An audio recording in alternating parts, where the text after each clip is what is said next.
வாழ்க வளமுடன். இந்நிகழ்வை சிறப்பாக வழிநடத்திக் கொண்டிருக்கும் நார்வே, டென்மார்க் மன்ற அறக்கட்டளைக்கும், அதன் பேராசிரியர்கள், ஆசிரியர்கள் அனைவருக்கும், இணைப்பிலே இணைந்துள்ள பேராசிரியர், ஆசிரியர்கள் மற்றும் உள்ள அன்பான வேதாத்திரிய உறவுகள் அனைவருக்கும், எனக்கு நல்லதொரு வாய்ப்பை நல்கிய அனைவருக்கும் நன்றிகளும், வாழ்க வளமுடன் என்ற வாழ்த்துக்களும் தெரிவித்துக் கொள்கின்றேன். இந்நிகழ்வை தொகுத்து வழங்கிக் கொண்டிருக்கும் அருள்நிதி பக்ரதி அம்மா அவர்களுக்கும், தவத்தை சிறப்பாக வழி நடத்திய அருள்நிதி சுகந்தி அம்மா அவர்களுக்கும், நன்றி உரை வாழ்த்துரை கூற இருக்கும் நகிலேஷ் ஐயா அவர்களுக்கும், உலக நல வாழ்த்து பாட இருக்கும் நேசமலர் அம்மா அவர்கள் அனைவருக்கும் வாழ்க வளமுடன், வாழ்க வளமுடன், வாழ்க வளமுடன். வாழ்க வையகம், வாழ்க வையகம், வாழ்க வளமுடன். குரு வாழ்க, குருவே துணை. எனது சிறு சிந்தனையை மகரிஷி ஐயா அவர்கள் சுக்குமமாக நிறைந்திருந்து வழிநடத்தி தருவாராக. வாழ்க வளமுடன். தலைப்பு பற்ற வேண்டியது. எதை பற்ற வேண்டியது அப்படிங்கிறத பார்க்கலாம். எத்தனை பிறவி எடுத்தாலுமே அவனை உணர்ந்தால் மட்டுமே முக்தி நிலை. அதாவது இறைவணக்க பாடல்ல என்ன நம்ம பாடுறோம்? அவனை மறந்தால் நீ சிறியோன். எப்போ நீ இறைவனை தெரிஞ்சுக்கிறியோ அப்ப நீ பெரியவன். அப்போ அந்த பெரியோன் நிலை தான் என்னது? நம்ம பற்றி கொள்றது.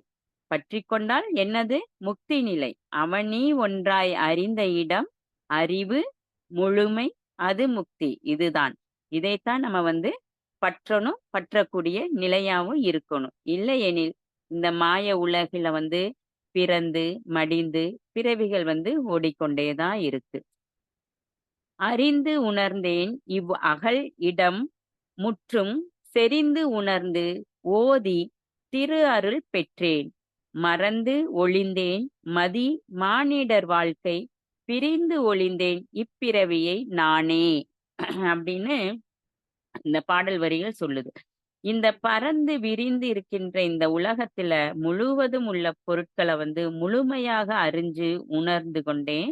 இந்த அனைத்து பொருள்களுக்குள்ளும் சிறப்பாக விளங்குகின்ற உண்மை பொருளான இறைவனை உணர்ந்து கொண்டு அந்த இறைவனையே ஓதி திரு அருளையும் பெற்றுட்டேன் அப்படின்னு சொல்லுது.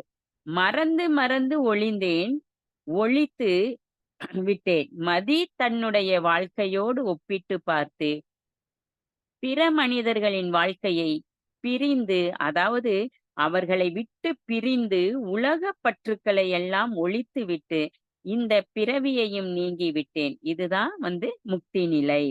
அப்போ ஒரு மனிதன் தனது வாழ்க்கையில ஏற்படும் இன்ப துன்பங்களுக்கு எண்ணத்தாலும் சொல்லாலும் செயலாலும் தானே பொறுப்பானவனாக உள்ளான்.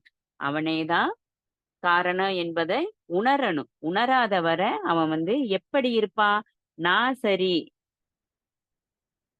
அப்படிங்கிறத மட்டும் நினைப்பான். பிறர் மீது பழி போட்டுக்கிட்டே தான் இருப்பான். தானே என்ன பண்ணுவான்? துயரத்திலேயே தான் வாழ்ந்து மடிஞ்சு போகுவான். நம்மை அடிமைப்படுத்தும் பல்வேறு குணங்கள்ல இருந்து விடுதலை அடையாத வர நம்முடைய அழிவற்ற ஆன்மாவை காணவே முடியாது. மகரிஷி ஐயா அவங்க சொல்லியிருப்பது, தியானம் என்பது இறைவனை தேடக்கூடிய கருவி கிடையாது. மனிதனை மனிதனாக வாழ வழிவகுக்கும் பயிற்சி. தெய்வம் என்பது தேடக்கூடிய பொருளும் கிடையாது. நாம் நம்மில் உணர வேண்டிய தன்மை, மனிதன் மனிதனாக வாழ்ந்தால் தெய்வத்தன்மை தேடி வரும் அப்படின்னு மகரிஷி ஐயா சொல்லியிருக்காங்க. அகத்தியரோட வாக்கு எப்படின்னா, ஒரே பிறவியிலேயே நாம ஞானத்தை அடைய முடியாது. யா அப்படி அடைஞ்சவங்களும் கிடையாது. இறைமனம் இறைவனாக அந்த இறையாற்றலே மனம் வைத்தால் மட்டும் தான் அப்படி நமக்கு அமையலாம். பிற ப பல பிறவிகள் எடுத்து, பல அனுபவங்கள் நுகர்ந்து, பல்வேறு கர்மாக்களை கழித்த பிறகுதான் ஞானம் என்பது நமக்கு சித்திக்கும். உண்மையான ஞானத்தை அடைந்து விட்டால் ஒரு மனிதன் யாருடனும் பேச மாட்டான். அவன் பேசுவதற்கும் கேட்கறதுக்கும் எதுவுமே இருக்காது. பார்க்கறதுக்கும் உணர்வதற்குமே அங்க எதுவுமே கிடையாது. இதுதான் உச்ச நிலை. இந்த நிலையைத்தான் நம்ம பற்றணும். நான் என்கின்ற ஆணவம், அவனா என்ற பொறாமை, எனக்கு என்கின்ற பேராசை, இந்த 3 குணங்களும் மனிதனுக்கு தேவையற்றது. அறிவு என்பது தினமும் எதையாவது கத்துக் குடுத்துக்கிட்டே இருக்கும். ஞானம் அப்படிங்கிறது தினமும் எதையாவது கைவிட வச்சுக்கிட்டே இருக்கும். அப்போ தியானத்துல தான் தானா தன்னை நம்ம உணர்றோம். எண்ணற்ற எண்ணங்கள சீர் செய்யறோம். வேண்டாதவற்ற கைவிடுறோம். தானா அப்போ என்ன நடந்தாலும் பார்த்துக்கலாம் என்று தொடக்கத்துல இருந்த நம்மளோட மனசு, தியானம் சித்திக்க சித்திக்க என்ன நடந்தாலும் ஏத்துக்கலாம் அப்படிங்கிற ஒரு முடிவுக்கு வரும். இந்த உலகத்துல மகிழ்ச்சியா இருக்கக்கூடிய மக்கள் எல்லாம் என்ன செய்யறாங்க? தனக்குள்ளாக உள் உலகத்த உருவாக்குறாங்க. மகிழ்ச்சியற்ற மனநிலையில இருப்பவர்கள், வெளி உலகம் அதாவது நாம் பார்க்கக்கூடிய இந்த உலகத்த குறை சொல்லிட்டே இருக்காங்க. அப்படின்னு புத்தரோட வரிகள் சொல்லப்படுது. யார் நம்மை அவமதித்து பேசினாலும், ஆவேசமடைந்து மறுத்து பேசி அவர்களிடத்துல வாக்குவாதம் செய்யாம, கோபம், கௌரவம், வெறுப்பு, போட்டி என இல்லாம சந்தோஷமாகவும், மகிழ்ச்சியாவும் வாழ நம்மை மாத்திக்கணும். வேதனை, துன்பம், வயதான காலம், மரணம் இது எல்லாமே உண்டு என்பத நம் உணர்வில எப்பவுமே வச்சுக்கணும். இதை மறந்தால் உண்மை நிலை மறந்து இந்த உலக இன்பத்துல நம்ம மூழ்கிடுவோம். நினைத்தது நடக்கும் வரை அறிவே பெருசா நமக்கு தெரியும். நினைத்தது நடக்காத போது நம்பிக்கையே பெருசா தெரியும். எதிர்பாராதது நடந்து விட்டா தெய்வம் பெருசா தெரியும். எதிர்பார்த்தது இடைப்பட்டால் ஞானம் பெருசா தெரியும். திறமை செயல் இழக்கும்போது, அங்க ஊழ்வினை அதாவது விதி பெருசா தெரியும். பெரிதாக தெரிந்தது எல்லாமே சிறிதாகும்போது, உன்னை உனக்கு தெரியும். உன்னை உனக்கு தெரியும்போது தான் உனக்குள் உள்ள இறை பெரிதாக தெரியும். இப்போது இந்த பெரிதாக உள்ள இறையை மட்டுமே பற்றிக்கொள் என சித்தரின் வரிகள் சொல்லப்படுது. அதாவது சுயமாக அறிதல் மூலம் ஆ அதன் மூலம் தான் நம்ம சரியான சிந்தனைய நமக்கு வளர்த்துக்க முடியும். சுய அறிவு என்பது எந்த சூத்திரத்தின் அடிப்படையிலும் கிடையாது. நமது எண்ணங்கள், உணர்வுகள், செயல்கள், எதிர்வினைகள் மற்றும் நமக்குள்ள இருக்கக்கூடிய அனைத்து எதிர்நிலைகள் பற்றிய நிலையான விழிப்புணர்வு மூலம் சுய புரிதல் வருது. இதிலிருந்து சரியான சிந்தனை, சரியான புரிதல் எழுகிறது. திருமூலர் திருமந்திரத்துல சொல்லியிருக்கிறது, உள்ளத்தின் உள்ளே உளப்பல தீர்த்தங்கள் மெல்லக் குடைந்து நின்றாடார் வினை கெட பள்ளமும் மேடும் பரந்து திரிவரே கள்ள மனமுடைய கல்வியி இலோரே அப்படின்னு சொல்லியிருக்கு. நம் உள்நிலையில் இறைவனின் கோவில்களும் தீர்த்தங்களும் இருக்கு. அதை தியானத்தால மெல்ல குடைந்து தரிசிப்பதை விட்டு காடு மலையும் அலைஞ்சு திரிவார்கள் அறியாமையில் உள்ளவர்கள். தாங்கள் செய்யும் பயணத்தால் ஆன்மீகத்தில் இருக்கிறோம் என தங்களை காட்டிக்கொள்ளவே கள்ள மனம் கொண்டவர்கள் அப்படி செய்யறாங்க. உள்ளே கண்ட தீர்த்தங்களை வெளியே காண ஆன்மீக பயணம் செய்வது தவறு கிடையாது. ஆனால் எந்த உள்நிலை முதிர்ச்சியும் இல்லாமல் பல கோவிலுக்கு சென்றேன் என கூறுவதுல எந்த பயனும் கிடையாது. எந்த வடிவம் கொடுத்தாலும் ஏற்றுக்கொள்ளும் தண்ணீரை போல எந்த சூழ்நிலையிலும் இறையை பற்றி கொண்ட வாழ்க்கையே நமக்கு வளமானதாக இருக்கும். சுவாமி விவேகானந்தரோட மொழி என்ன சொல்லுதுன்னா, உண்மையும் இறைவனையும் அறிய தீவிர ஆசை கொள்ளணும். நீரில் மூழ்கும் மனிதன் மூச்சிற்காக அந்த திணறிட்டு அந்த கஷ்டப்படும்போது எப்படி அவன் எப்படி நம்ம பொழைச்சிரோன்னு அப்படின்னு சொல்லிட்டு அந்த மூச்சுக்காக ஏங்குறானோ, அப்படி இறைவனை மட்டுமே நாடு. வேறு எதையும் விரும்பாதே. புறத்தோற்றம் உன்னை ஏமாற்றும். இடம் கொடுக்காதே. அனைத்தில் இருந்தும் விடுபட்டு இறைவனை மட்டுமே நாடு. இறையை பற்ற பற்ற கண்களை மூடி தனக்குள் தியானத்தில் ஆழ்ந்து செல்லும்போது விழிப்பு நிலையில் தனக்குள் இருக்கும் புனிதம், அழுக்கு, மென்மை, கடுமை, over thinking, over imagination, ego, வக்கரம், அதிக பேராசை, அதிக ஆசை, அளவு மீறிய ஆசை, வஞ்சம், பொறாமை, கடும்பற்று, பொருள்கள் மீது பற்று, பிறர் மீது ஆசை கொள்ளுதல், பிறர் மீதான எதிர்பார்ப்பு, பிறரை பற்றி புறம் பேசுதல் இது போன்ற குணங்களை நல்லதை எடுத்துக்கொண்டு கெட்டதை நீக்கி நல்லதையே பேசும் குணம், எதிர்பார்ப்பு அற்று எந்த நிலையில், எந்த விஷயத்தில் இருக்கிறோம், எந்த நோக்கத்தை நோக்கி பயணிக்கிறோம், நம்மிடம் கூட இருக்கும் உறவுகளிடத்தில், நம்மை சுற்றியுள்ள உறவுகளிடத்தில் எப்படி உள்ளோம், தன் எல்லைகளை உணர்ந்து இருக்கின்றோமா, உணர்ந்ததால் என்ன பலனை பெற்றுள்ளோம் என்றெல்லாம் தனக்குள்ளாக அகத்தாய்வு செய்யும் சுய விசாரணை நடக்கும். எப்போ? நம்ம ஆழ்ந்து தவம் பண்ண பண்ண. இப்படி தனக்குள்ளாகவே சுய விசாரணை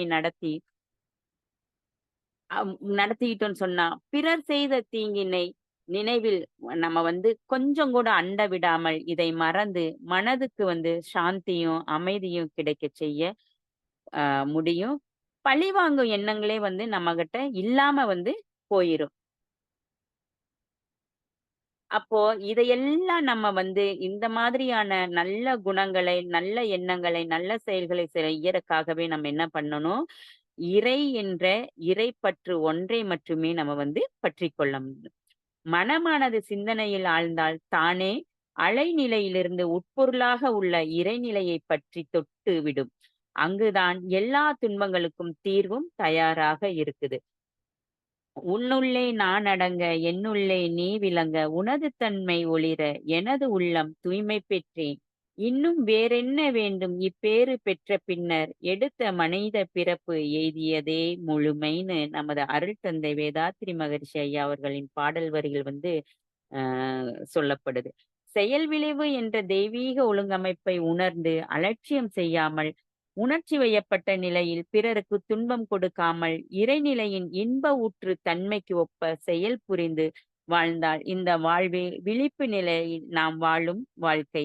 தன்னை பற்றி, தன் தேவையை பற்றி, தன் செயலின் விளைவை பற்றி, தன் தகுதியை பற்றி, தன் மதிப்பை பற்றி ஆராய்ந்து எப்போதும் அகத்தையும் புறத்தையும் ஆனந்த நிலையிலே வச்சுக்கணும்.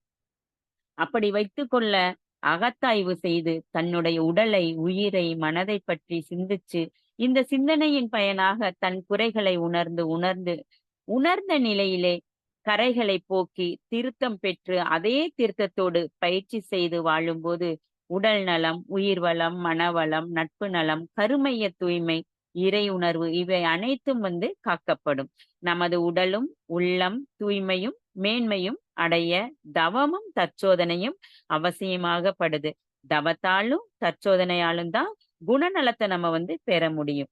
இறுதிப்படிதான் முழுமை பேறு. இதை அடைய தவத்தையும் தற்சோதனையும் நம்ம கெட்டியாக பற்றிக் கொள்ளணும். மனவளக்கலையின் 4 அங்கங்களுக்கும் மனமே விளைநிலம். மனம்தான் திறமையையும் வலிமையையும் பெருக்கிக் கொடுக்குது. அந்த வலிமையையும் திறமையும் பெருக்கிக் கொடுக்கக்கூடிய பயிற்சி தான் தவம். மனம் தன்னை தூய்மை செய்து கொள்ள எடுக்கும் முயற்சி தான் தற்சோதனை.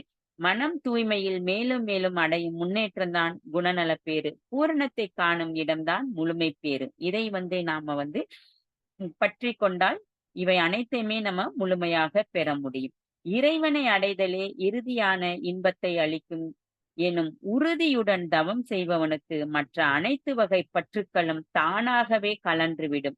இறையை பற்றி கொண்டால் உலக இன்பங்களில் இருந்து விடுபட்டு இறைப்பற்றோடு உலக இன்பங்களை முழுவதும் தவிர்க்காமல் அதிலே மூழ்கி விடாமலும் இருக்க அதற்கான மனப்பக்குவத்தை மட்டும் பற்றி பெற்றுக்கொள்வோம்.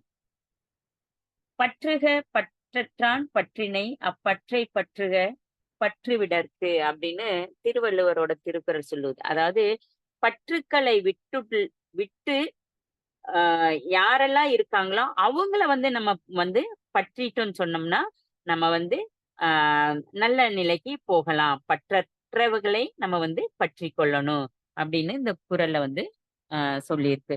பற்றற்ற நிலையில் இருப்பவர்கள் வாழ்க்கையில எதுவுமே நிரந்தரம் இல்லை என்பதை உணர்ந்தவர்கள். துன்பத்தை கண்டு துவண்டு போகாமல் இன்பத்தையும் அளவுக்கு மீறி அனுபவிக்காமலும் வாழ்பவர்கள். மண்ணையும் பொன்னையும் ஒரே மாதிரி பார்க்கிறவங்க தான் பற்றற்றவர்கள். இவர்களுடைய மனம் அமைதியான நிலையில இருக்குதுன்னா இதற்கான சூட்சுமம் என்ன அப்படின்னா உலகத்துல எப்பவுமே எதிரெதிரான நிலைகளை ஏத்துக்கணும். ஏன்னா நம்ம எதிரெதிரான நிலைகளுக்குள்ள போக வேண்டிய நிலை வரும். அதையெல்லாம் மனம் உகந்து ஏத்துக்கிட்டு தான் வாழணும். அதற்கு தவத்தை பயன்படுத்தி தவத்தின் மூலமாக நம்மை நாம் பழக்கிக்கிட்டா, நம்முடைய மனம் வந்து தவத்தின் மூலமாக நமக்கு இவைகளை ஏற்று பற்றிக் கொள்ளக்கூடிய சமநிலைக்கு வர செய்யும். உலகத்துல இருக்கிற பொருட்கள் எல்லாமே நிலையற்றது என்பது தெரிந்து, பற்றற்ற நிலையில வந்து நம்ம வந்து வாழலாம். மகரிஷி ஐயா அவர்கள் ஐவகை பற்று என்ற தலைப்பில குடுத்திருக்கிறது என்ன அப்படின்னா, இயற்கையின் ஒரு கூறுதான் மனிதன். ஆனாலும் பேரியக்க மண்டலத்துல விளங்கும் எல்லா சிறப்புகளும் நுணுக்கமாக உள்ளடக்கம் பெற்ற திருவுருவமாக மனிதன் திகழ்கிறான். இயற்கையின் ஆதிநிலையாகிய மெய்ப்பொருள் மனிதனிடத்தில்தான் தன் பெருமதிப்பை உணர்ந்து நிறைவு கொள்ளும் அறிவாற்றலாக அமைந்துள்ளது. இந்த அறிவு 5 புலன்கள் மூலம் பொருட்கள், மக்கள், இன்ப துன்ப உணர்வுகள் வரையிலும் எல்லை கட்டி குறுகி நின்று இயங்கும்போது மாயையாகவும், உணர்ச்சி வயமாகவும் சிறுமை அடைகிறது. எவ்வளவுதான் பொருளோ, புலன் இன்பமோ, புகழோ, அதிகாரமோ அமைந்தாலும் இன்னும் வேண்டும், இன்னும் உயர்வாக வேண்டும் என்ற உணர்ச்சிவயமான மன அலையில் இயங்குது. இதனால அளவு மீறியும், முறை மாறியும் ஞானேந்திரியங்களையும், கர்மேந்திரியங்களையும் பயன்படுத்த அவைகள் பழுதுபட்டு உடல் துன்பம், மன அமைதியின்மை, செயல்திறன் இழந்து, இதனால் சமுதாயத்தில் மதிப்பிழந்து இப்படிப்பட்ட ஆகிய குறைபாடுகளோடு வருந்திக் கொண்டே நம்ம வந்து இருக்க வேண்டியிருக்கு. எனவே எல்லையற்ற அருட்பேராற்றல் ஒரு பகுதி ஒவ்வொரு மனிதனும் என்ற உண்மையினை உணர்ந்து அதனை மறவாமல் இருக்கணும். பழகிக் கொள்ளணும். அகன்ற பேராற்றலை மறவாத விழிப்போடு உலக வாழ்வை நடத்தணும். அப்படி நடத்தும்போதுதான் பற்றி நிற்பதிலும் பற்றின்மை என்ற தகைமை மனிதனுக்குள் உண்டாகும். உலக வாழ்வில் பொருள், மக்கள் பால், புகழ், செல்வாக்கு என்ற ஐவகை பற்று ஏற்படுவது இயல்பு. கடமை உணர்வோடும் அளவு முறை அறிந்து விழிப்போடு இப்பற்றுக்களை வளர்த்தும் காத்து கொள்ள வேணும். பிறவி பயனை எய்த அவசியமானது. நீரில் குளிப்பது தேவைதான். ஆனால் நம்ம வந்து நீர்ல வந்து மூழ்கி விடாமலும் காத்து கொள்ளணும். நெருப்பு வாழ்க்கைக்கு பல வகையிலும் தேவை. ஆனால் நெருப்பு எரித்து விடாமலும் நம்ம வந்து பார்த்துக்கணும். எந்த பக்கம் பிடித்தாலும் மேல் நோக்கி எரியும் தீபம் போல் எந்த நிலை வந்தாலும் ஒரே நிலையில் இருப்பது நம்ம வந்து எப்படி அப்படிங்கிறத தெரிஞ்சுக்கணும். மாக்கோலமாய் விளைந்த மதி விருந்துல வந்து மகர்ஷி ஐயா பற்றற்ற நிலைக்கான கவி வந்து சொல்லியிருக்காங்க. நெற்றியில் உச்சியில் ஞாபகமாய் இரு, உற்று உற்று பார்த்திடு உன்னை உலகை, பின் கற்றபடி நட கருத்து விழிப்புடன், பற்றற்று வாழும் பழக்கம் உண்டாகிவிடும் அப்படின்னு. குணத்தை மட்டுமே பற்றி பற்றி பழகியதால் குருவை பற்ற முடியவில்லை. குருவை எதற்கு பற்றணும்னா பற்றற்ற நிலையில வாழ குருவை பற்றி கொண்டால் குணத்தின் தன்மை தெரிந்துவிடும். உலக பற்றை விட எளிமையான வழிதான் பற்றற்றவர்களை நாம் பற்றி கொள்வது. பற்று அற்றான் என்றால் பற்றற்ற நிலையில் வாழ்ந்த குருமார்களை நாம் பற்றி கொண்டு அவர்கள் வழியில் வாழ்வது. பொருட்கள் மற்றும் மக்கள் பற்றால் மேற்கொள்ளப்படும் உணர்ச்சி வயப்பட்ட செயல்களிலிருந்து விளையக்கூடிய விளைவுகள் பஞ்சமகா பாவங்கள் ஆகுது. பொருள் பற்று, மக்கள் பற்று அற்றால் அல்லால் புதிய நல சீர்திருத்த கருத்தை ஏற்கும் அருள் உள்ளம் கிட்டாது. பொருட்களின் மேல் பற்று கொண்டு தன்னை கட்டுப்படுத்தாமல் அதன் போக்கில் விட்டபோது 6 தீய குணங்கள் வந்து உண்டாகுது. ஆசைதான் துன்பத்துக்கு காரணம் அப்படின்னு புத்தர் சொல்லியிருக்காங்க. விடுவது ஆசை எனில் பெறுவது நம்ம என்னது ஞானம் அப்படிங்கிறத திருமூலர் வந்து சொல்லியிருக்காங்க. பொருள் பற்றும் பந்துக்கள் பற்றும் கொண்டு புவி மீது சில பொருளை தனது என்றும் பொருள் தோற்ற காப்பாற்ற அனுபோகிக்க போரிட்டு மனித இனம் மதிமயங்கி பொருளளவில் அறிவினையே எல்லையாக்கி போட்டியிட துன்பங்கள் பெருகி போச்சு. பொருட்களையும் உழைப்பினையும் சமுதாயத்தின் பொதுவாக்க பாசம் பற்றொழிந்து போகும் அப்படின்னு ஞானக்களஞ்சியம் சொல்லுது. எனவே தேவைகளை கூட பெரும்பாலும் குறைத்து கொண்டால் வாழ்வின் நோக்கம் அறிந்து முறையோடு வாழ்ந்து பாவ பதிவுகளை அழித்து இனிமேல் பழி புரியாத தகமையை பெற்று பற்றற்ற நிலையில் நம்ம வந்து வாழலாம். கடமை உணர்ந்து எண்ணத்தில் தூய்மையோடு செயல்களை செய்யணும். செயல்பாட்டில் உறவு கொண்டிருந்தாலும் எண்ணத்தில் துறவாக வந்து நம்ம இருக்கணும். செல்வத்தை ஈட்டலாம், பொருட்களை வந்து நம்ம அனுபவிக்கலாம். உலகியல் வாழ்க்கையை வந்து நம்ம நடத்தலாம். ஆனால் மனம் அதில் எல்லாம் ஒட்டிக்கொள்ளாத நிலை தான் நமக்கு வேணும். நம்ம யாரு என்ற நிலை மறவாத மனநிலையில் எழும் துன்பங்களை போக்கிக் கொள்ளணும். இன்பங்களை கெடுத்துக் கொள்ளக் கூடாது. உதவி செஞ்சுகிட்டே இருக்கணும். உயிர்களோடும், பொருட்களோடும் தொடர்பு கொள்ளும்போது, பிணக்கின்றி இணக்கத்தோடு இருப்பதுதான் விளைவறிந்த விழிப்பு நிலை. அளவு முறை 2யும் கடைப்பிடித்தால், அதுதான் நமக்கு வந்து துறவு. அப்ப அந்த துறவுக வந்து நம்ம வந்து பற்றிக் கொள்ளணும். உறவ வந்து பற்றற்ற நிலையில விடணும். உறவிலே கண்ட உண்மை நிலை தெளிவே துறவு. அளவோடு பற்று வைத்து செயல் புரிவது நிஷ்காமிய கர்மம். இச்சை வயப்பட்டு செயல் புரிவது காமிய கர்மம். உறவு என்ற போது பற்றி நிற்கின்றோம். அளவும் தெரிவதில்லை, முறைவும் தெரிவதில்லை. மேலும் மேலும் தேடிக்கொண்டே நம்ம வந்து இருந்துட்டு இருக்கோம். இந்த உலகத்துல எதுங்க நிரந்தரம்? எதுவுமே கிடையாது. நாம வாழ்ந்துட்டு இருப்பது மட்டும் தான் நிரந்தரமா தெரியுது. அடுத்த நொடி இந்த உடலை விட்டு உயிர் பிரிந்தா, இதுவும் வந்து நிரந்தரம் இல்லை. இப்படி இருக்கும்போது எல்லாமே எனக்கு வேணும், எனக்கு வேணும்னு அலைஞ்சு திரிஞ்சு புகழ், பொருள், பதவி, அந்தஸ்து என சேர்த்துக்கிட்டே இருக்கோம். எதை சேர்த்தணுமோ அதை வந்து நம்ம சேர்த்தாம விட்டுட்டு தவிக்கிறோம். புண்ணிய காரியம் செய்வதில் பற்றிக் கொள்வோம். புண்ணிய காரியங்கள் நம் கூட வரட்டும். அடுத்தடுத்த தலைமுறைக்கும் நன்மை செய்யும் அளவில் அறநெறியையும், இறைநிலையையும் கெட்டியாக பற்றிக்கொண்டு இறை உணர்வோடு நல்ல பல பலன்களை அடைவோம். இந்த சமுதாயத்தையும் சீர்பெற செய்வோம் என கூறி, நல்லதொரு வாய்ப்புக்கு நன்றிகள் பல கூறி நிறைவு செய்து கொள்கின்றேன். இவ்வளவு நேரம் செவிமடித்த உங்கள் அனைவருக்கும் நன்றியும், வாழ்த்துக்களும். வாழ்க வளமுடன், வாழ்க வளமுடன், வாழ்க வளமுடன். நன்றிங்கம்மா. வாழ்க வளமுடன்ங்கம்மா.